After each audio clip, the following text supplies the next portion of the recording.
a dream that we'd all die for, a reason for us all to live and something we could fight for. I might just help a man up to his feet or hold a newborn, but no matter what I do, my hands remembering my rifle. They are to Watt Straps what Sean Connery is to James Bond. What do I mean by that? I mean that they are distinguished.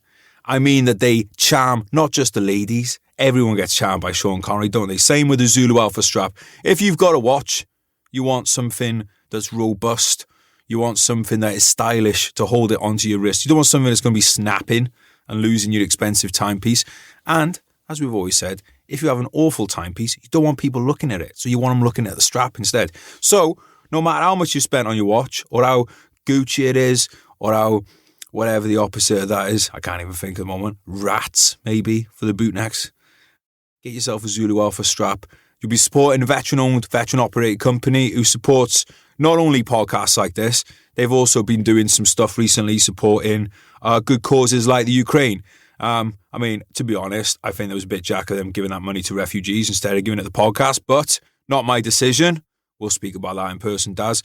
But no, they are a great team over there, doing a lot to support veterans, doing a lot for the veteran community, which was, as we've always said, is obviously a strong community because there's a lot of support going on out there. So you can do your part in it by checking them out, Zulu Alpha straps. You want a nice, but joking apart, guys, we'd all like to be going out and buying nice watches for the people who mean a lot in our lives. But to be fair, costs a lot of money, don't they? Zulu Alpha straps don't cost a lot of money and they're lovely. And then you can work towards getting the nice bit of watch to go on the end. You can get a nice watch to go on it in a few years when you're earning a bit more bank. But for now, just get them the watch strap. Zulu Alpha Straps, at Zulu Alpha Straps on social media, ZuluAlphaStraps.com. Linked up down in the show notes. Go and support them. Great bunch, great team, Combat Fuel. You know by now that they sponsor the podcast. They sponsor not just my juicy gains, but juicy gains of many of the listeners. In fact, a few of the people involved with Combat Fuel were actually on the same PTI course as me, so you know that they are Turbo Essence. On the subject of Turbo Essence, I had a little care package from Combat Fuel today, and I had in there what is one of my favourite flavours, which, to be honest, I don't even want to shout out because I don't want it getting bought out. White chocolate flavour whey. I mix it with milk, absolutely delicious. But we are getting closer to summer, so I've got to start thinking about calories. So I've got from them some cola-flavoured clear whey. What is clear whey? I don't know how it works. It's hocus pocus. I really have no idea. It tastes like cola. You mix it with water. It tastes like those cola bottle sweets you get. It's really nice, and it's whey protein. Like I said, I don't know how it works. I'm not Dr. Fauci. I don't know science. All I know is juicy gains. It works. It's delicious. And they also sent me cod liver oil, multivitamins. What else did we have in there? Zinc, magnesium. You need those. Why? Because you get strong immune system. Then you don't need Dr. Fauci in your life because you've got a strong immune system going on. And also, you get a nice morning glory going on with the old zinc. You might get that anyway. I know we got a lot of young people, but those of us who are getting on in age, we need all the help we can get. So get a bit of the old zinc, magnesium down you. Check them out at Combat Fuel. You know the score by now. At Combat Fuel, Combat-Fuel, linked up in the show notes. That's the thing. If you go and click on whatever you're listening on right now, you can see there's links to everything. We've got them on social media. Stick it in the old DuckDuckGo. I don't promote Google anymore. Don't do Google searches. We do DuckDuck. Go searches. Stick Combat Fuel in there. Get your juicy gains on. And if you use the code, this is a bit I always forget, use the code VSOM, you get some money off. And also, they know that we sent you. So you win, I win, they win, everyone wins. And yes, get to them now. All right, come on, let's get back to the episode. Jesse, welcome back to the podcast, mate. Loving the shirt. Is it Narcos? Is it porn? I don't know. I love it. What's good, man? This is a cowboy shirt. This is about as American as it gets. I think you got ripped off of the store, mate. and it's the pearl stamp. So if I flex my chest, watch. Oh, I mean that's pretty cool, dude. The wife likes it. You're usually one of the best looking blokes that I know. Today you look like something out of Lord of the Rings. What's going on with your face? I look like an orc guy. Yeah. Yeah. I mean, let's let himself go. I lost a fight with a bull, literally. Right. Okay. I think this is a great jumping off point for today's conversation. So, Yes. for those people who don't live in Mississippi, please explain why you were fighting with a bull. You know what the rodeo is, right? Yeah, it's that shopping place in Los Angeles, right? Okay. All right. Yeah, that's what. Yeah, so it's bull riding. Everybody knows about what bull riding is, bronc riding, everything at the rodeo. So the bull riders, once they come off the bull, they're in a pretty precarious spot. They're usually on their head or landing. They're not oriented properly, and the bull has they got a free pass just to plow them.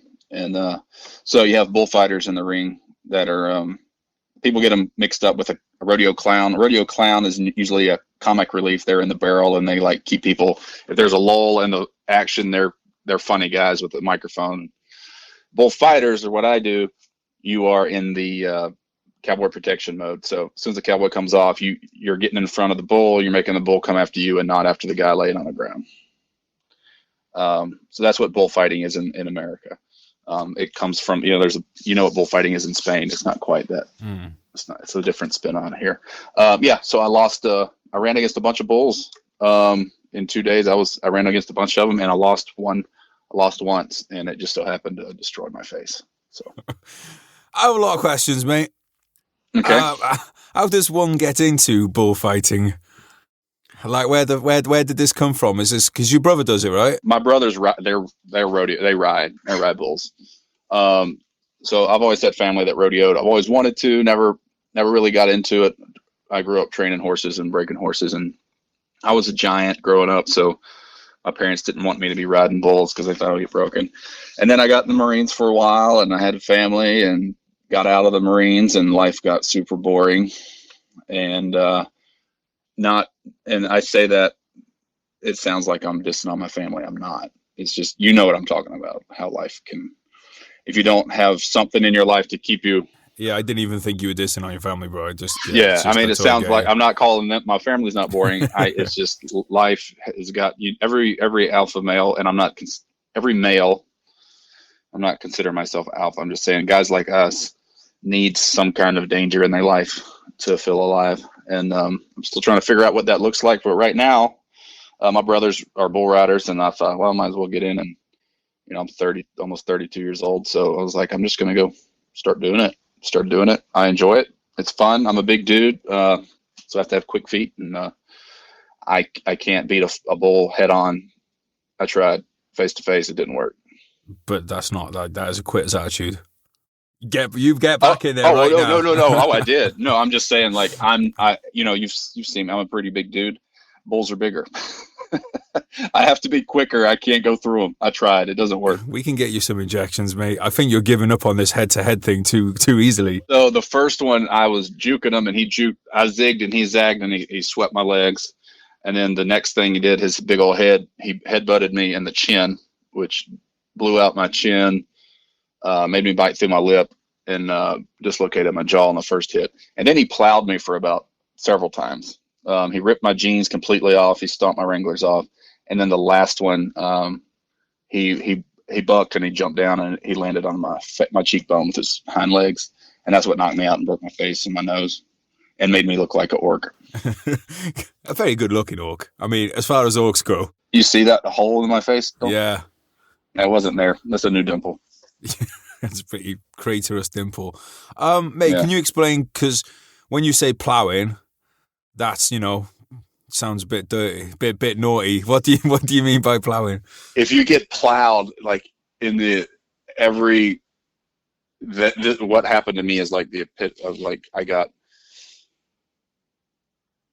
he's mashing me into the ground with his head, and then hooking me up in the air, and then mashing me down and hooking me up. And I'm 265 pounds, 6'5", and he made me look like a rag doll. There's pictures I'll show you when I get them of me like in the air flying, getting punched in the face by his head. And so getting like basically he put his head down full speed and just trampled me.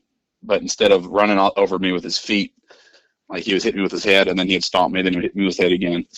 The other fighters got in and got him off me, or I may not be here. You guys still friends? The bull? Yeah. You guys keep in touch? No, he's a dick. I don't like him. But I'm going to fight him again. Is that what happens with bulls? Do they have like the same way as like a boxer or someone has a career? Does a bull? Oh, for sure. They have. Oh, yeah. Yeah, and this one was. I would love to say like he was, some big bull that everybody knows, and I want to. Yeah, he wasn't. He was pretty easy bull. So you get famous bulls? Oh yeah. He was not famous. He just got the better of me. He was actually a pretty easy bull, and somehow he got the better of me. So this is how he makes his reputation, mate. You're the first one. You're going to be one day when he's got an ESPN documentary. They'll come and they'll be asking you a bunch of questions. I want to know. I want to know more about this rodeo thing, mate. Because I want to go. We need to try and figure out. I want to come to one with you because when I come to Mississippi, we'll go find one. Brilliant. Because I've always been my granddad had bulls, right? My granddad had my cows and stuff, and so I've always kind of been like really interested in it because. It's funny, like people go to the zoo, see elephants and stuff. Like fucking cows are massive. Like and bulls are massive, and the power in them is really kind of just incredible. What is it a mainstream thing that people go and watch these things in in America? And how many people are involved in this? Because I guess you call it a sport, right? Oh yeah, it's a sport. So how many people are involved in this sport, and how does it stack up in terms of danger compared to things like American football and stuff? Well, I don't have the data. This is just going to be my opinion. Yeah. So I don't have anything to back it up. It's just from my viewpoint. I think it's pretty mainstream, especially in the heartland of America, but still they have, there's rodeos. They have big professional rodeos in New York City, Las Vegas, all over the place. But they also, everywhere has these local rodeos, and everybody's trying to get to the big leagues, so, and each rodeo, it depends on what kind of rodeo it is. A lot of times they have barrel racing, they have freaking, bulldogging where you run up next to a steer, jump off, and you tackle them. You got team roping, you got all stuff for kids. They'll do. Can you break down the categories for us, mate? Because I find this stuff fascinating. Can you break it down, like what the categories are? Okay, well, so like barrel racing, it's usually girls do it, and they have these 3 barrels set up, and they have it's a timed event, and you run with your horse, go around the barrels as many times in whatever pattern they have set up for you, and get back across the line. That's a timed event. If you touch the barrel, I think you can. I don't know all the rules to it. I know if you knock one down, it cuts like 4 seconds off your time, and it's a timed event. That's that. Bulldogging is usually it's a dude. You run out next to the steer that's running as fast as you can. You jump off your horse, grab him by the horns, twist his head, and flip him over. Once you flip him over, you get points on time and. Sorry to interrupt, mate. A steer, that's a small cow? Yeah. And then team roping is the same thing. It's usually just 2 dudes or 2 girls or one of each, and one gets the head and one gets the feet. So one of them ropes the head of the steer, hooks them, and the other one gets his feet, and they stretch them out. Then they do just regular roping, where you go and you hook, you loop them, and then you run over and tie their feet up. And those are all timed events. And then the rough stock is bronc. They have saddle bronc. So it's, you heard of a bucking bronco. It's a horse. They're man eaters, man. They're mean. They got ranch bronc, which is just a regular saddle on it. And then they got bareback bronc, where you just got this little handle you're hanging on to, and you don't have anything but your spurs to hang on to with your feet. And then you got saddle bronc, where you got your feet in stirrups, and they score off of how well you ride, your form, how much you spur, and how the horse bucks.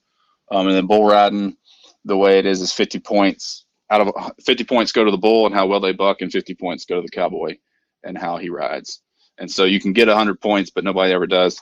And then 8 seconds you clear the ride and you get a score. I'm sure I'm missing some, but that's kind of the breakdown of it. Then they have stuff for kids. They'll have like they'll let a bunch of pigs go, and all the kids get to run around and try to catch them.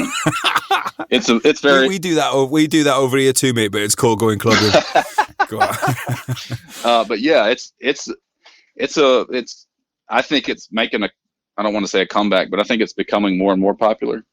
It's a really interesting kind of hat tip to the old way of doing things, and I love it. It's very rough. I would say it's a lot more dangerous than football. Usually every rodeo or practice, somebody's going to have some kind of fairly serious injury. And the neat thing, I mean, the other day when I got my face busted, like it looked pretty rough. My jaw was dislocated off to the side. Like I thought I was like actually like injured. But nobody comes swarming. Nobody comes like swarming and like, ambulance. It's just like, hey, you all right? Good. You just kind of suck it up, and that's part of the sport. And it's fun. I mean, the other day, like the last rodeo I was at, a kid came off and broke his 2 bones in his leg, is all crooked and sideways, and all that stuff. And you just drag them off and take care of them, and the rodeo keeps going. And it's you'd like it. I mean, I'd like to watch it. I want my face, man. You know what though, mate? Though there is that. It's fun, man. Like, I'm not comparing rugby to being hit by a bull, because I've never had what you've had, but I have been blindsided by cows and stuff, and like it's fucking scary because. I mean, it's a fucking cow. Yeah, and when you it's a bull. When you realize that you're not as bad as you think you are, and you're flying through the air because something that's 6 times your weight is attacking you, it's scary. And it was the first time I felt adrenaline in years. And really? It was when I started bullfighting. And my adrenaline always hits after the scary stuff. Like I'm fine during the middle of it, and then after, even like in Afghanistan and other times, in the moment I'm fine, I'm great. It's after the fact when it sets in, then my hands will start shaking and my knees will buckle. And so it was fun having to work through that. And so I like it for now. My wife's not super, super happy about it because it came back looking different. And, this is not the man I married. I look like a freaking elephant man. Well, at least you know now that she wasn't with you for your looks. Yeah, no, because she didn't leave me. So, and she's been super supportive, even though deep down I know she'd probably rather me not. I mean, and that's fair enough, man, but I'm sure there's a part of it as well. It's like, oh, yeah, my husband's fighting with bulls. I would like to think that. There's definitely a bit of that going on with me. I mean, that's what's going on with me right now. It's fun, man. You would like it, and it's kind of one of those things like bullfight. Like you get out there and you're like, everybody wants to do something cool, and you look, and then you're out there. And it kind of had a wow moment. I was like, I really do need this. Like, this isn't something that I just talk about. And then when it comes down to it, like, nope, it's not for me. Like out in there with them, I'm just like, yeah, this is what I've been missing. I like it. I'm not saying I'll do it forever. I'm a giant. I'm probably bigger than most bullfighters. So but for now it's something I'm enjoying. And how do you go about training for something like that? It's very simple. It's a very simple sport. It's basically football drills, footwork, just getting used to your body. A lot of stuff that you would do getting ready for a boxing, your footwork for fighting, boxing, football, all that stuff is just getting quick watch footage. And then I have some other drills you can do with somebody with this little bicycle they run with the horns on it, and they run at you and you juke them out, and a couple of different box drills you do with your feet. And then and then you do those drills until it's second nature, and then you just go out there and you forget everything and just react. Yeah, they just go full caveman. And that's what's beautiful about it. You know how it is. You get put in a situation and you don't have time to make a decision. You just react, and that's kind of the beauty of that. And it's like, if you react wrong, if you hesitate, then you get plowed. Yeah. Or hooked or thrown on. One day, do you think you'll be able to get your revenge and eat this bull? I don't know if I deserve it. I think he deserves to eat me. Mate, that's all right. So I went down to this place in Nîmes, right, in France. They have this old Roman amphitheatre there. It's an amazing place. And basically, every year they have this thing. I forget what it's called now. But they have, because this is south of France, they have a lot of culture in common with, like, the Basque region in Spain. So they still have bullfighting in this place. Or they did when I went like 8 years ago. And I was really on the fence about this, mate, because, I mean, I eat meat. I have nothing against, the idea of eating meat, and I have nothing against rodeo. But I was a bit uncomfortable with the idea of bullfighting, because it seemed like the odds were, like, when they're killing the bull, because it seemed like, well, the odds here, this isn't a fair fight. Everything's totally stacked against the bull. And they have people that come out and weaken it. They have people that come out and throw these darts at it, stuff. So by the time the bullfighter comes out, the bull's already fucked. And once I realised that, I was like, and it was not a fair fight, I wasn't really into it. So I got to say, to be honest, mate, I didn't really like the experience, and I was hoping the bull was going to kill someone, but they fucking didn't. Was that was South of France, mate? Wasn't Spain? No, Yeah. South of France. So it's similar kind of culture, mate. But the reason I wanted to go, really, and I didn't pay, I literally got handed the tickets in the street, but I thought, I can't not go to the Roman amphitheatre that's got, I think it was not, I mean, with well over 5,000 people in there, well over 5,000. So I thought, and we had tickets on the back row, and you sit on the same, and I thought, I can't miss this opportunity to sit somewhere where Romans were sitting watching gladiatorial games, because essentially that's what we were watching. And I was hoping that a person got killed, to be fair, because I was on Team Bull. It didn't sit well with me, mate, that sense of fair play that we got. Because I was like, if a bullfight was just coming in and the bull was coming in full strength and the bull gets him and then the bull gets to go and live on a ranch for the rest of his life. Mm-hmm. But basically the bull comes in there, they weaken it, and then they kill the bull at the end and eat it. So I was like, this doesn't seem very fair to me. This is a very unfair sport. So I'm not into that. But the rodeo stuff's interesting, mate. But like it's interesting as well, because what you're saying is the fact that these bulls have careers and reputations and all that. Mm-hmm. And then I'm sure they probably stud them too, right? So if you've got like a bull that's super successful, is there a lot of money in that kind of stuff? Yeah, there is. I don't have any of that money, but there's a lot of money to be Mate, had. I'd stud you. You're 6'5", built like a brick shit house. You should be studded. For people that don't know what that means, it basically means you take the sperm and you take it and put it inside other ones. The old selective breeding. No one's asked me for that, mate. 5'9" Welsh bloke, unfortunately. No one's trying to stud me. Right, let's move on talking about your sperm, mate. I wanted to talk to you about raising kids. Yeah. And children. Not that I haven't got any. It's a perfect segue. But it is a perfect segue. Fucking hell, mate. It is. Didn't even think about it. Is that where kids come from? But when I was in Colombia recently, mate, with a lot of the lads, they've all got kids and stuff, and we're talking about kids, and most of the guys have a very similar, kind of view, because most of these guys were ex-Marines, and I'm sure they probably have a very similar view of things that you do. But I know we have a lot of young lads listening as well, so a lot of lads who might not be, because let's be honest, pretty much blokes. Only blokes that listen to this podcast. I'm not going to pretend that we have more than 5 women listening. Yeah, I mean, I think it's something for young men listening to start getting their heads around now, because as I'm sure it happened for you, fatherhood comes around fast, even if you plan it. Oh, yeah. So, basically, mate, the floor is open to you. Please just talk to me about raising kids.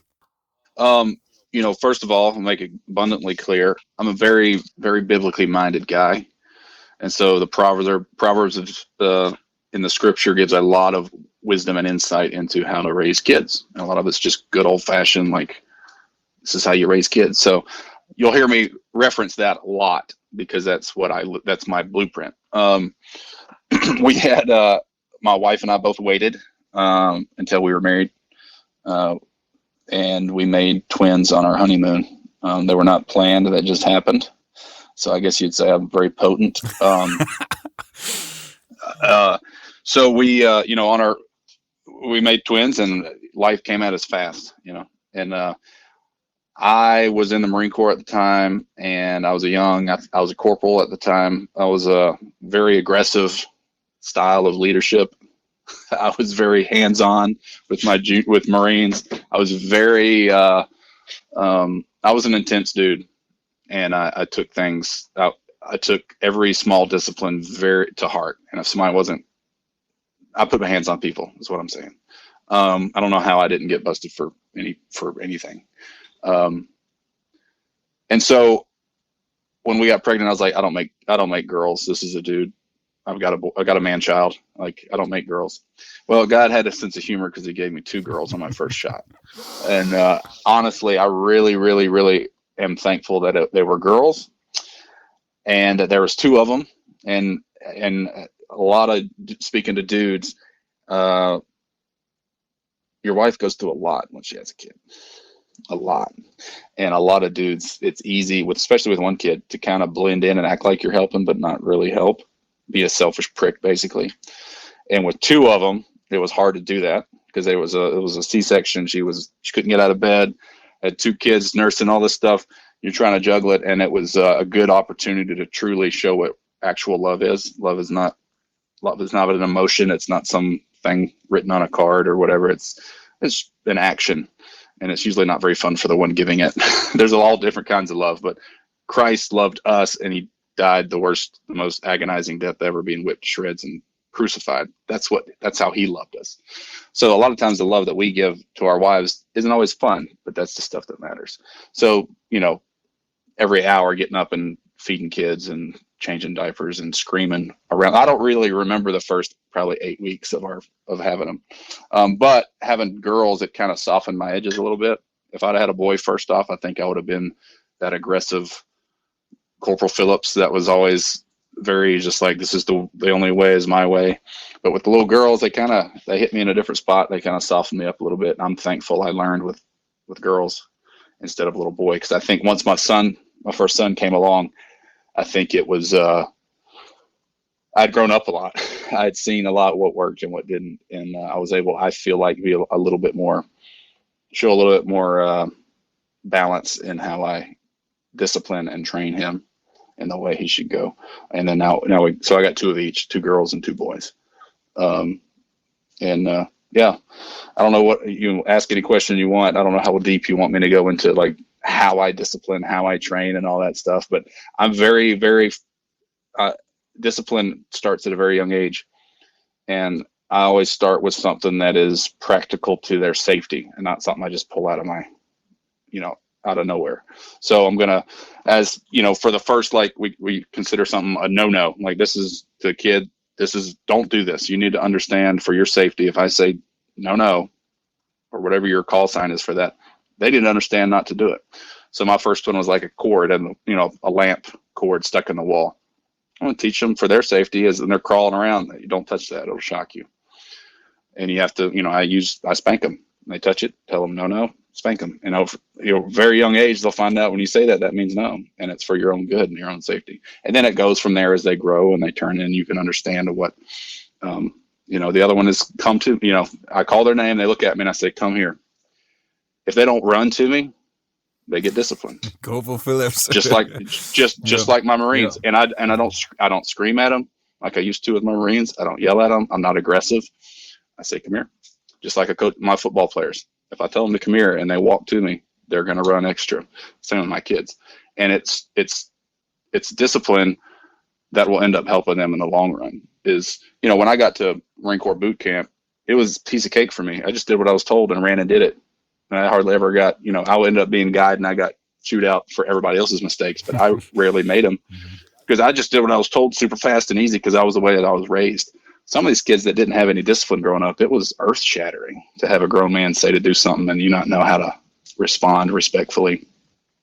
So I have a lot of stuff like that I do daily just to help work on, one of them when I'm sitting there watching TV or at the dinner table when they're a year and a half, 2 years, they sit on my lap and I tell them to fold their hands like this.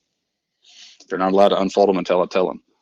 People think I'm crazy for it, but it gives them their little mind is, this is, my dad said to do this, it needs to be done. And as they grow, I explain and I try to teach them why each one of these disciplines that I teach them is important. So that it's not just some crazy thing that dad pulled out and didn't like. And I never discipline out of anger. If I feel angry, I won't discipline because I don't think it's good for a kid. The Lord says, anger resteth in the bosom of a fool. And I'm a very foolish man because I feel anger a lot. And I don't want my kids to remember, hey, my dad was mad at me about something, so he hit me or he yelled at me. I don't want to do that. It's very much a methodical, calm, direct discipline. I guess that's the thing, though, right? Because I'm sure, like, all of us as kids, we thought one thing, like, oh, this is bullshit, whether it be about school or family or whatever. And then you get older, and a lot of times you'll then go, oh, there's reason behind it. But then other times you go, no, there wasn't reason behind that. That was fucking bullshit. And I'm very entitled. And so there's definitely that kind of distinction. And I think over time people come to realize that. How do you balance? Because like you said, there's this, you don't want your kids to go around pulling out cords because they're electrocuted. But at the same time, I'm sure you don't want your kids to be scared of the world. and you want, and so, you know, like right now you're sitting there with your face all busted up because you got in the ring with a bull. So how do you balance that up? That's a good question. That's a great question. And that's something that whoever's listening to this, make sure you and your spouse or your significant other that you have a kid with are on the same page, because it's easy. If you're not on the same page doing the same training style, one of you is going to look like the hero and the other one's going to look like the bad guy. And I don't think that's not good. You need a united front. The parents need to look like they need to be getting along. And that doesn't mean look like you're perfect. That doesn't mean don't have an argument in front of the kids. I think that's important that they see that the parents aren't perfect, because a lot of kids, they grow up, they think, oh, everything they did was right. And they turn 18 and they look back and be like, oh, these were, they didn't know everything. I think it's important for them to see that we're just humans trying to do our best. And, but yeah, we do a lot of rough stuff. And I think it's important, if they climb up on something, they're going to physically maybe get injured. I don't let them do it. But if it's something that they're going to, fall and scrape their knee or play us, do something that's going to hurt them physically, but not injure them. I'm all for it. They need to learn that pain's just pain. And there's a difference between hurting and laying there and screaming, or laying there because your bone's sticking out. Yeah. There's a difference, and a lot of people grown-ups don't understand that concept. Like, I can hurt and still function. And so we do a lot of stuff. We box, we wrestle, we fight, we ride horses. They get bucked off. We live pretty hard, in human history, we don't live very tough lives. We're wimps now, but I try as hard as I can to give them the opportunity to learn. And being around animals is great. Dogs, cats, horses, cows. I think it's good from a young age to not have a fear of something, have a respect, but not a fear. And it's interesting because every kid's different. I have 4 of them, and they all act different and behave different. And just like leading your soldiers over, when you were in, what do you call it? Are they soldiers? Soldiers, yeah, infantry. Yeah. Okay, yeah. Your boys, you can't teach them. You can't treat them all exactly the same, because they're not the same human. You have to tailor how you respond to each one of them just a little bit different. Now I understand that. At the time, I didn't. I didn't understand. I didn't either. Yeah. And that was something, the longer I was in, the more I learned from people, and the more I saw didn't work and did work. I realized that, you think it's helping everybody if you treat them all the same, but it's not. In some ways, you need to treat them all the same. You don't need to, respect. You don't need to give one special favors and not, whatever. But like when it comes to how you apply discipline, one guy, you put your arm around him and tell him you're disappointed in him, that's going to make him fall to pieces, and he's going to try the rest of his life to make it up to you. And the other one, he won't care at all. Yeah. Some of them have to be publicly shamed. Some of them have to get punched in the face. They're all different. I would never punch a kid in the face, by the way. I wasn't talking about kids. I was talking about Marines. Yeah, they do sometimes need punched in the face. Mate, there's a couple of things. I want to talk about the relationship of how you let your kids kind of like interact with each other. But before that, you mentioned animals, and this is, so you hunt, you do the bullfighting and all that kind of stuff. How do you kind of teach kids? Because I feel like I was very lucky that I got a good introduction to animals in that I eat animals, and some people think, how can you respect animals if you eat them? Well, because I just feel like that's life. But how do you teach your kids, not to be cruel, but also that, this is what we do. We hunt, or we, bullfight and that kind of thing. Yeah, that's a great question too. I never heard it asked that way before about not being cruel, but that's a very big deal. Because that's something that we saw that you saw the kids in Afghanistan. They're animals. Like, they would be ripping the ears off of puppies and mutilating kittens and stoning chickens, and like the most just like barbaric in my eyes. It'd be like, how are you, like, you're 6 and you're ripping legs off of animals and laughing about it and watching them scream. Like, I don't know where that comes from, but I don't want you need to respect life on every level. Now, it's funny that we say respect life and we're, literally trained killers, and we eat meat that we have to kill ourselves, but there is a respect that goes into that. And I think is what is very important. So like hunting, for instance, basically most of the protein we eat in a year is stuff I've killed, either bear or hog or deer, squirrel, rabbit, whatever. And I like to have the kids around for a lot of it, from going out and making the kill.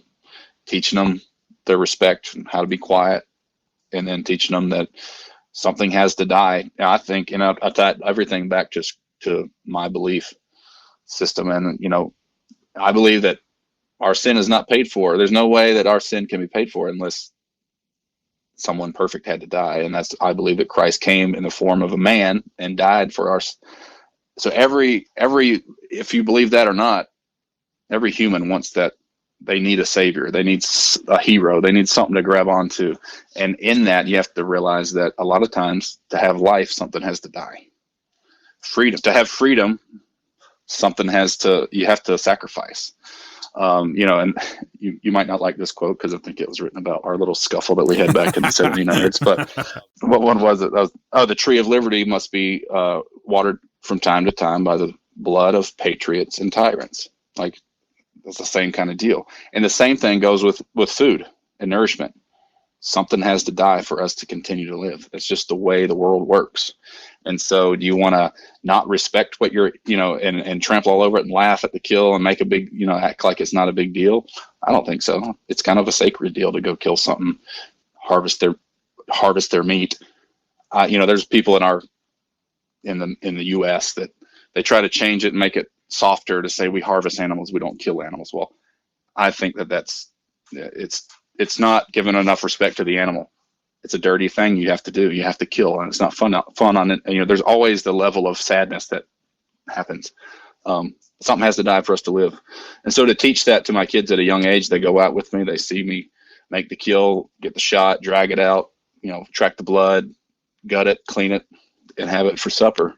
I think it's good for kids to see that, because if you just go to the store or go to McDonald's and get it, usually the thing about going and killing your own animal, like, they lived a great life. They had a fighting chance, and you kill them in a very humane way and it's over. That was their life.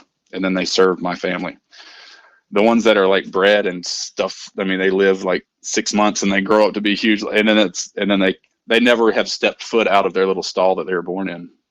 To me, that's more inhumane than going out and killing something. So much. And that's still like, so I live in the countryside, the fields are all, it's mostly sheep around here. There's not so many cows these days. There's cows a bit like closer to where we are now and stuff. And like, they don't have a bad life. And people will be like, oh, how can you say that? It's like, well, because you can just if you spend time around animals, you'd see the difference between an animal under distress and an animal that's content. Mm-hmm. And I'm telling you that the animals around me are content. Like, the sheep that are in the field are just as content as the squirrels that live in the trees in my garden, right? They're all content.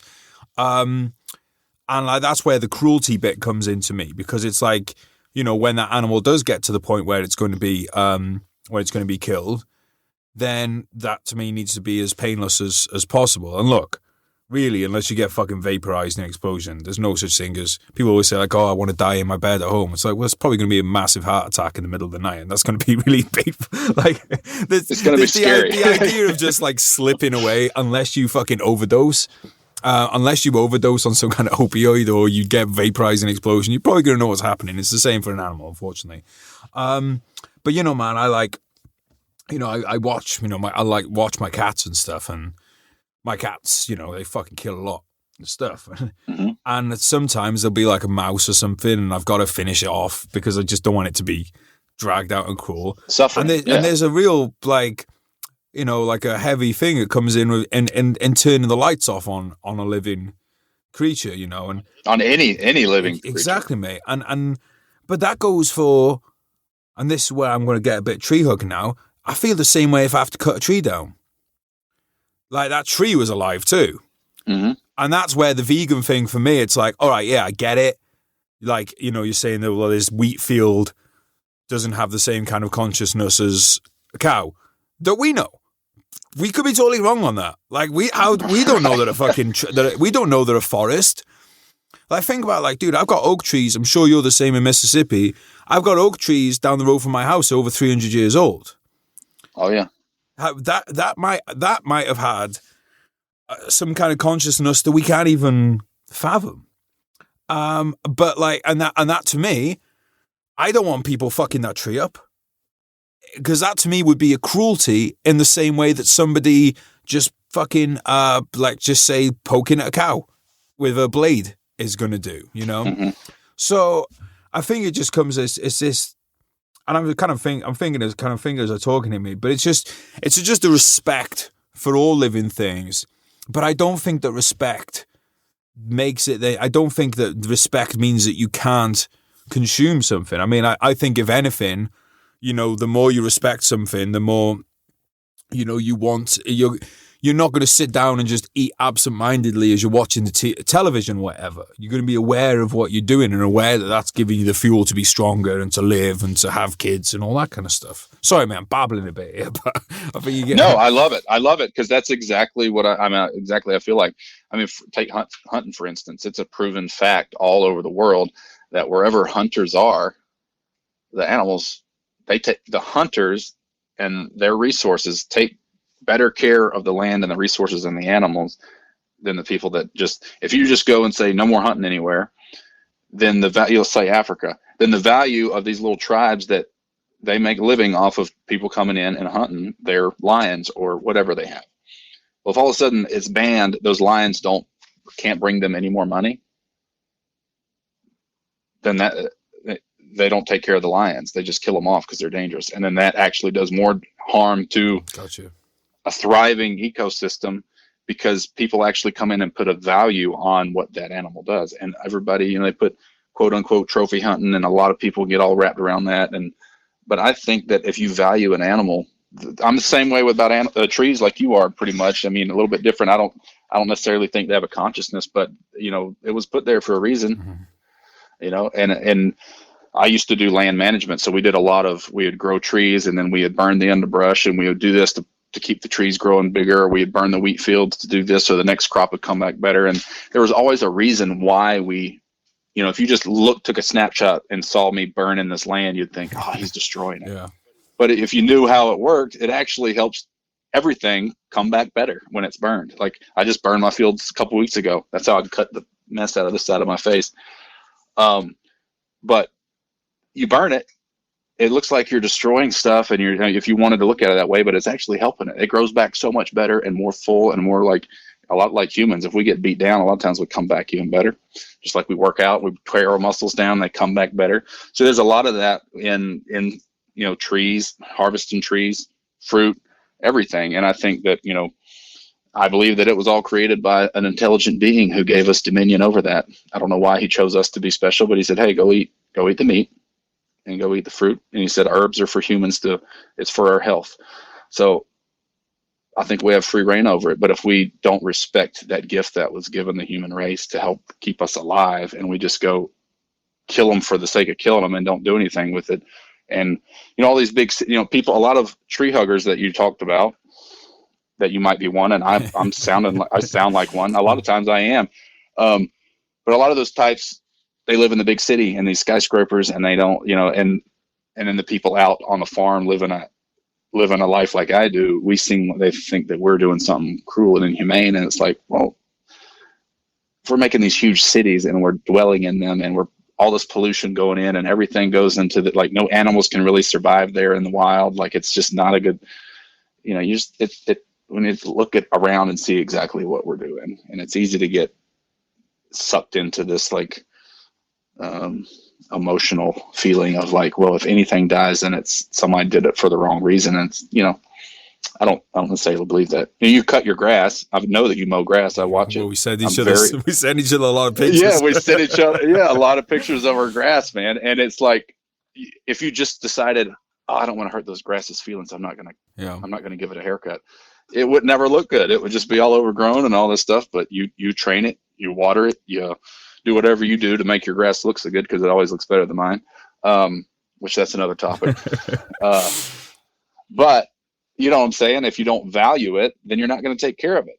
And that's why I value animals, and I value the land and the resources that we have as humans to use to make. And if we just go chop it all down, burn it all, and don't use it, or kill all the animals and not live off of it, which I don't know of many people that just go kill animals for the sake of killing. Most people that I know that hunt it respect them enough to actually help the herd, help the habitat, and feed your family the way. I mean, just think about it. Like, since the beginning of time, since humans became a thing, they've been eating animals. We've been hunting to stay alive. and picking berries to eat, so it's like, that's the way the world works. And so if we didn't do that, like, how did we get here? And just so happens, it seems like the past, I don't know how many years, but the past 50 years or so, it's become this thing that's not cool to eat meat. And bro, like, and the thing is, mate, I totally understand the position of somebody that's saying like that they don't want to eat meat and therefore they don't want to support hunting. I totally understand that position. The position that I don't understand is somebody that's saying like, I don't think people should go hunting, but then eat factory farmed meat. I don't have any tolerance for that. If they think it's wrong and they choose not to wear leather and not to eat meat, like, I respect that, because it's a belief system that they're actually doing something about. But when you're sitting there eating a double cheeseburger from Mickey D's and you're telling me that I'm cruel because I go feed my family with meat that I kill, I don't have any tolerance for that, because you don't have they don't understand how it all works and what goes into that double cheeseburger. That's not the life of that critter that went into that burger was not very good. No, it wasn't, mate. And even if it's a high-end burger and stuff, someone still had to kill it. So it's just like, it's like kind of people that support war but were never willing to serve themselves or to have their family serve. It's basically like Isn't that a fun topic? We're not going down that rabbit hole, mate. I specifically do not want to go down any more rabbit hole. When you sent over the talking points, I was like, this is refreshing. I really don't want to talk about the war right now. We're not. Right, mate. I'm going to guess. I'm so bent out of shape about that. So let's not. We're saving that one. We can have over a whiskey when I come to yours. All right, who am I kidding? Pina coladas. So one of the things, mate, about the trees, because you're talking about like cities and stuff, and that's kind of what almost I really changed my mind about trees, is because I just started spending a bit more time trying to be a bit more observant. And you look at a tree, mate. Look at like a big oak tree or something, and really look at it, and you start to notice all the insects on it and moving around, and you start to notice the birds, and then maybe there's some squirrels on it, and then you think that, wow, this tree's been around for like 300 years. And that tree has essentially been a city for other kinds of life. And I'm thinking like, I like to think I've contributed somewhat to life on Earth and done a bit. But really, compared to a tree, I done fucking nothing. Like the amount of like, we're talking about like the contribution that something or someone makes to life on the planet. And and I'm just like, wow, we really do take these things for granted, man. And like when you look at really ancient cultures and stuff, trees are quite often a really important part of, the kind of the what word am I looking for? Like the old kind of religions and stuff. And I think people really got that these things were like, look, these things have been around longer than we have. They support life. Without them, there's nothing. I think trees had a lot more kind of respect. And did I do something in Colombia that maybe made me think a bit more about trees and stuff? Maybe, but we'll talk about that in person. But mate, I'm just, the consciousness kind of question is, I'm in this position now. You have your beliefs. My beliefs is that basically I don't know what my beliefs are because that's my kind of beliefs. But I'm definitely of the belief that there's something going on. So and I'm kind of just kind of open to this idea that, there are just maybe, we could talk about consciousness. Obviously, because I've always thought, mate, I'd love to be in my cat's head. And like, I want to know, because my cat has kind of consciousness. And when I see my cats, or you see dogs, and then you compare them to a sheep, you're like, well, okay, there seems to be a different level of consciousness here, again. And like a horse, for instance, I mean, I don't need to tell you this, but I'll say this about horses, like, because when I go for a walk I'll go down walking around my place, and there's, a few people have stabled horses and stuff, and sometimes they're just out in the paddocks. And when I'm in my best moods, I'm like, oh, I love the world. I love everyone in it. Fucking hell, everyone's just trying to do their best. When I'm in one of those moods, the horses will just come over to the gate and I'll just be like, hey, buddy, I just want to hang out. When I'm in a mood where I'm like, and they haven't paid me, and I'm fuck this guy, I'm in that mood, I'm still just walking down the road with my headphones in, but the horse is like, no, don't want anything to do with this guy. Dude, it's amazing that you pick up on that, because yes, horses are they read emotion and body language and vibes better than any human does. And I mean, and dogs will do the same. Dogs will. If you're out taking a run, and if you're in a, some of them will run out and bark at you, and some of them are friendly and all that. But horses, man, you spend some more time around them. What you just picked up on is so true. They will read you quicker. I mean, they'll read you quicker than you don't even have to touch them. They can look at you and they can tell what's going on. And it's hard to deal with them if you don't have that. If you don't understand that concept, then you're up for a fight. Did you get taught that as a kid, or did you just learn that through experience? Both. I grew up with horses, and I learned a lot of it, growing up with it. But then the older I got, the more I spent time with them, the more I started seeing it for myself. Like, oh man! I mean, even this recently, I got a horse. One of my little girls, I got them each a horse here recently, and one of them, one of its prior owners, I'm assuming, used to abuse it, because it was, I mean, if I walk in there, it doesn't want to be near me. It spooks at the slightest little thing. It jumps and when I walk in, it acts one way. And if I back out and get 100 yards away and my little girl walks in, it's calm. It's, and I come to find out a big dude used to harm this animal. Right. And so when I walk in there, it's already feeling a certain way. And then I'm reading his language, and he's all squared off to me. Well, I'm going to square off because I'm a freaking dude, and I'm not going to let this little pony. And then he sees that. And then we're in this dance of who's going to punch the other one first. And I'm trying to control my, do my posture and make sure I'm not looking aggressive, but my spirit, I'm still this little rascal won't even let me touch him. Yeah. And he picks up on all that. He doesn't, but then I get away and watch my little girl walk in there. And I was reminded of that here the past couple months. It's I got to get my attitude right before I go out there. And you have a better attitude, and it's amazing how they read you and respond. It's beautiful. I love it. Yeah. It's funny, isn't it, mate? Because you can definitely trick a human easier than you can trick a horse on your mood. 100%. I'm a professional at tricking humans. I'm really good at not letting humans see my emotion. But horses, they'll see right through it. Let's take it back to the humans then, mate. Because I wanted to ask you about the way that you kind of the way that you allow your kids to interact, or the way that you encourage your kids to interact. How do you go about that? Are you very much of the school of oldest pecking order, or how does it work? Yeah. It's a lot and it was a lot the way I was raised, and I think it falls back to everything needs to be done decently and in order. There needs to be a method to the madness. And if you have 4 kids of 4 different ages, but they're all equal and they don't have their own rank structure, it's like having a platoon and there's only one leader and everybody else is it just doesn't work. You have to have some kind of breakdown of leadership for it to work better. So, and that's my opinion. Somebody else might feel differently, but we have little fire teams and little fire team leaders, and usually when if I'm not around, one of them's put in charge, and they're the ones that kind of run it. And I had the conversation yesterday with the girl.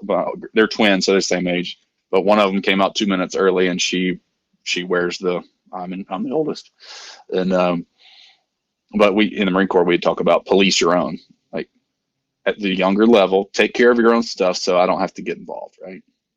You take care of the small stuff, and if it comes up to me, then I'll take care of the big stuff. I've talked to them about it.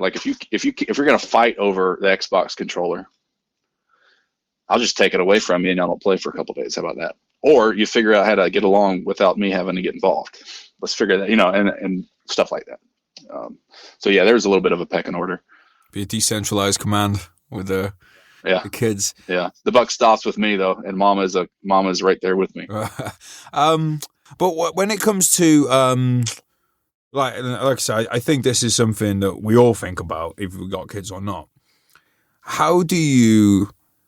Again, this is a question of balance. You want your kids to obviously be happy, do what they want them to do, but also, how do you balance that with giving them a steer through life so that they don't end up? Because I'm a massive believer, mate, same as you, that if you give people too much freedom, which sounds ironic because you and I are both kind of libertarian minded. Oh yeah. But I think you get to libertarianism through a point of well, I don't want to go down a libertarian rabbit hole, but I think you need to have control over your life if you want to be a libertarian. And so same kind of with kids.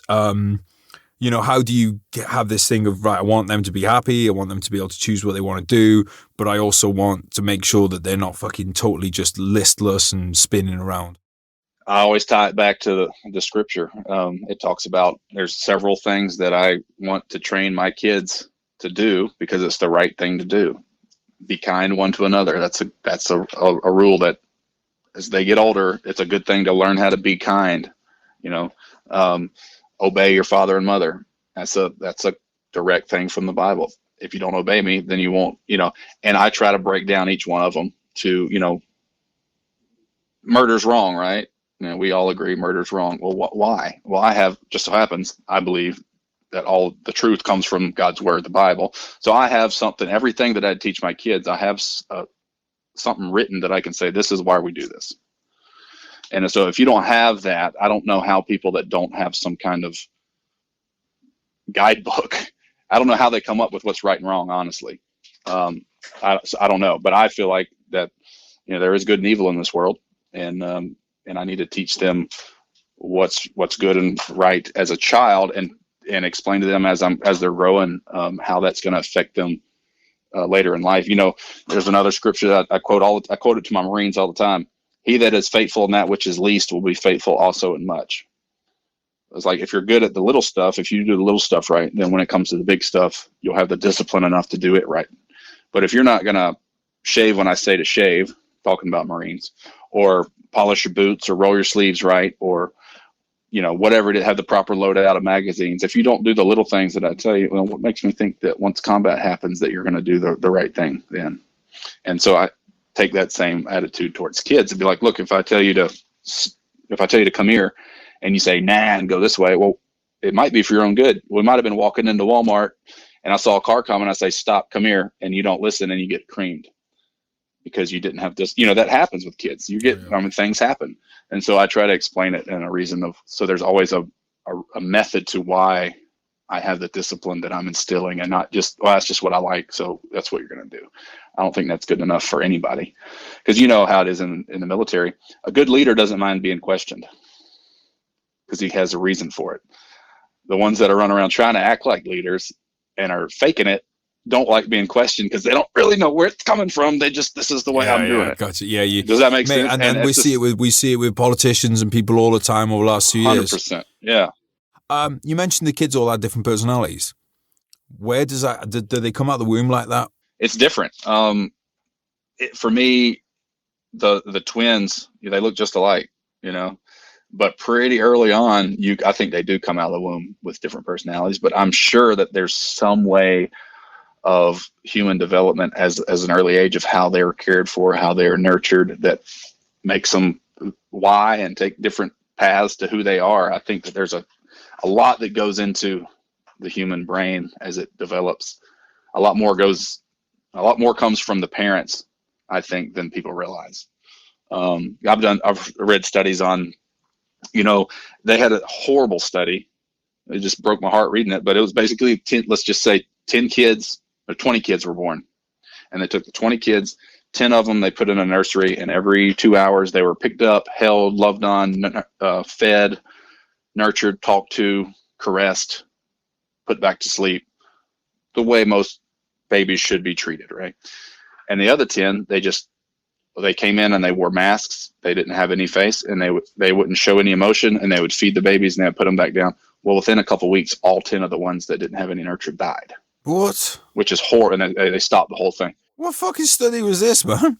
They were trying to figure out how much, you know, kids that are born without parents and all that, what nurture does, which sounds like barbaric, right? To even think about that. Jesus. But I think a lot more goes into how you treat your kid, even from when they're first, you know, nursing up until 5 or 6 years old. That's a huge development on who they're going to be. So that's where I have to me and my wife, we talk to each other, and I just pray and ask the Lord to help me with wisdom on it, because I don't understand it. I just know my heart is to do the best job for these kids and put them first, because I don't want to, because of my, you know, my baggage that I'm carrying through life that I haven't dealt with, I don't want to take it out on my kids. and stunt them for life because I did it in the time where their brain's developing and daddy yells at somebody because he's mad or whatever. That's a long way to say I don't know when the change happens for their personality. I don't know if it's how they're born or how they react to stimulation after they're born. But once about 2 or 3, once they start looking you in the face and reacting and smiling and seeing you for who you are, you can tell the difference in personality immediately. Like my youngest, I call him Baby Lion. You knew about him. He had a really rough upbringing. He was in the hospital the first 65 days of life, barely got to be touched because of his intensive care and all that stuff. And he's just a different kid. He's tough. Even at 2 years old, he's just tough.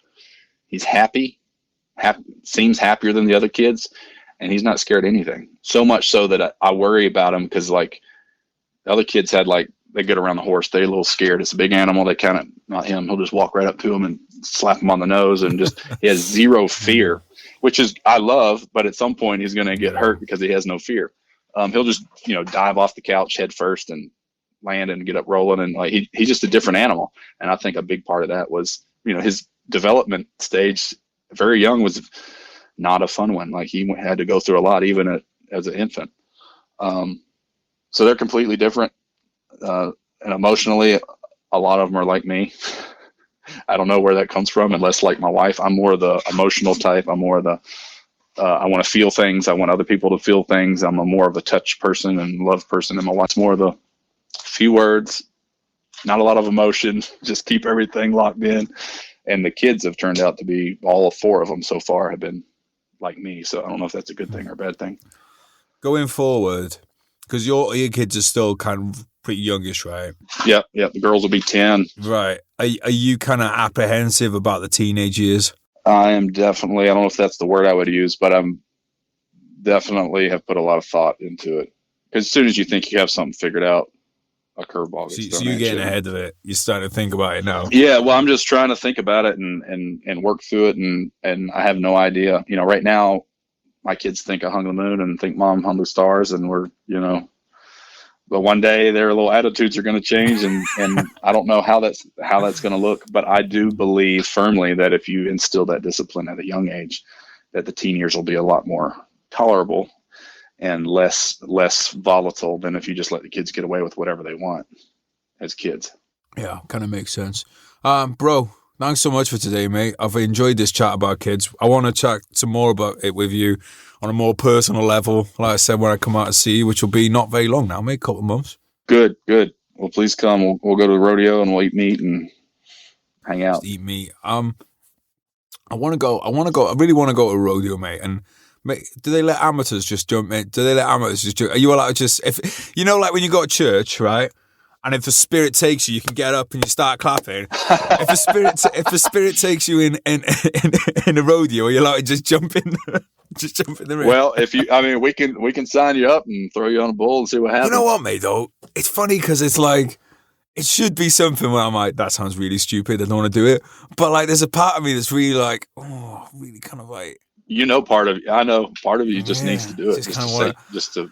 I mean, because usually, mate, for my near-death experiences, I go to drugs, but maybe it might be a bit more healthy to do. a bit more healthy to do with flesh and bone. Yeah. You actually have a chance of not. But I love being around animals as well, mate. You would enjoy it. It makes me feel the most alive than anything is when I'm doing that and having the adrenaline after the adrenaline comes and leaves, and then you're sitting there with the dread of like, now I don't have adrenaline and I'm about to die. It's awesome. It's fun. It makes you feel alive. Do you think it's ever going to get to the point where that kind of need for I was just thinking about it. Maybe you'll start getting those adrenaline rushes once your kids are teenagers and stuff. Maybe so. That's when at that point you'll be like, I don't need anything else. I'm trying to figure it out now, and this is the best thing so far that's helped me figure out what that is.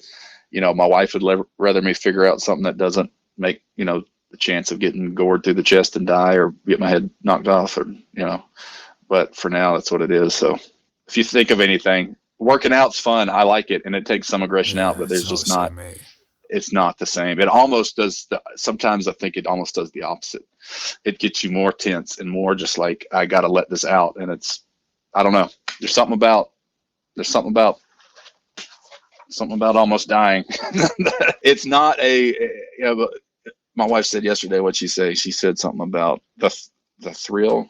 It's not something, and I had to I stopped. I was like, I'm not doing the bullfighting for a thrill. Like, that's not what this, like, it's completely different. I'm not I can get a thrill by, watching a movie or whatever, watching my kids play baseball or whatever. Like, I'm not chasing a thrill. It's a lot deeper than that. And I don't know how to explain it, but I feel like you would understand if I got into it. It's just, yeah. For me, like yesterday, I was doing bench. I was on my own. Didn't have a spotter, no one around. So I'm like, if I can't get this weight off my chest, I'm in trouble. But I thought, well, that's why I've got to do it. Because I'm giving myself no choice here. Yeah. But, because it's like, basically, there's one or two things going to happen. I'm going to hit a new PR on the bench, or I'm going to be here an hour later with this bar pushing down on it. But I thought, like, and you know what, mate? Boom, smashed it.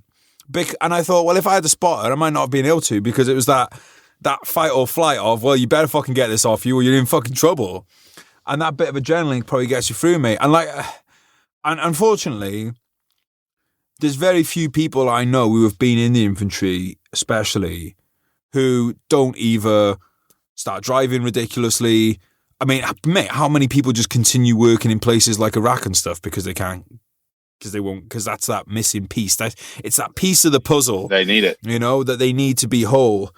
And then so many of us do. Like, we had Ed Calderon on Ed's Manifesto, and I was going back through what he said the other day, and he was talking about basically saying how, like, alcoholics are addicted to near-death experiences because nothing makes you just kind of like totally lose control and black out. Like, and I thought, fuck, he's dead right about that. And I thought there's a lot of veterans that are addicted to near-death experiences in one way or another, be that alcoholism, drug abuse. Or drug use, not even abuse sometimes, just drug use. Like when you do DMT or something like that, so I've heard, you basically, there's a point where you think you might be dying, you're not, you come back, but you feel like you are, and then you're like, oh, I kind of want to do that again. People throwing themselves out of fucking airplanes. You do that because the falling towards the ground is getting your adrenaline going. You don't do it because, for any other reason. You're doing it because it's like, this is making you feel like, oh my God, I'm going to die. And then you don't die. And then you're like, woo, I'm fucking alive. But yeah, mate, it's, life is just mad, isn't it? Really? I was thinking about this earlier. I thought life is pretty bonkers. Pretty bonkers. It is. And it's always changing. As soon as you think you have something figured out, something changes and you have to refigure it out. And to be honest, that's what past couple of years I've really been working on myself and trying to figure out that. And the thing that comforts me a lot is I finally am okay with, I'm never going to be the same as I was a couple of years ago. I'm never going to be the same before everything changed inside me. My brain chemistry changed. So for me to try to fight to get back to who I was before is not very realistic. And it just makes me feel like a failure. How about I get to know who I am now and be okay with that, and the growth that comes with everything that happens to us in life. Be okay with what that's going to look like, and call yourself out for the stuff that you don't like. Try to change the stuff you don't, but to try to have this unattainable goal to be back to who you were and what made you happy back before whatever happened that changed you it's not real realistic. Mate, I think that's brilliant advice. For more brilliant advice and pictures of your lawn and stuff, where in my busted face? Busted face. I mean, you need to do a before and after picture, mate. I'm going to soon. I need to post about it. But that reel I put up of me in the emergency room is like, it just hit like 500,000 views on it. Really? On Instagram? On Instagram, wow. Yeah. People love seeing people hurt. Yeah, Instagram's the Jesse R. Phillips. The Jesse R. Phillips. Because you're not just Jesse R. You are the Jesse R. Well, Phillips. You know why I do that. There's like 500 million Nigerian drug lords that mate, take my pictures and scam women. We need to compare who's got the most. We got my mate Dave Radband and you are in competition. Now, Mike Sensei's got a lot, but thing is, you and Dave are both what I would consider strapping men. Like, as in, like, you are both, like, Dave's not as tall as you, but you're both big lads, and you've both got about a fucking million Nigerians making a living off the back of you. I mean, to be fair, mate, you employ more people than Jeff Bezos. I know, right? I feel like I should start getting some kickback from that a little bit, something. But they always kill my wife off in some sad way, and I'm always a widower with a bunch of kids because They know what they're doing. Hang on, mate. There's two ways of us making money here. One, we start getting kickbacks for using your photos. Two, we start having them ghostwrite my books. Because clearly they know the emotional hooks to use. Like, oh yeah, they do. Well, okay, right. Let's end this podcast. Let's talk off air about how we're going to leverage these Nigerians into buying us a yacht. Go on, mate. And it's funny because the ladies finally found my real one, and then they come to me saying that they're wanting to still send because they're like, that person's really in. They need help, so I'm still going to send the money and be like, I'll give you my Venmo and my PayPal. You just like, I'm the real me, and I got a real family here. I would love the extra cash. I had one lady; she sent $50,000 of her savings to Nigeria. You know? She's sending that money now. You've had your face busted, mate. I know, right? That was a $50,000 kick. All right, bro. I'll love you and leave you. Thanks so much for coming on, bro. It's a pleasure. All right. Love to the family. I'll catch you soon, mate. Love you too, man. You sold a dream to all of us, a dream that we'd all die for, a reason for us all to live and something we could fight for. I might just help a man up to his feet or hold a newborn, but no matter what I do, my hands remembering my rifle.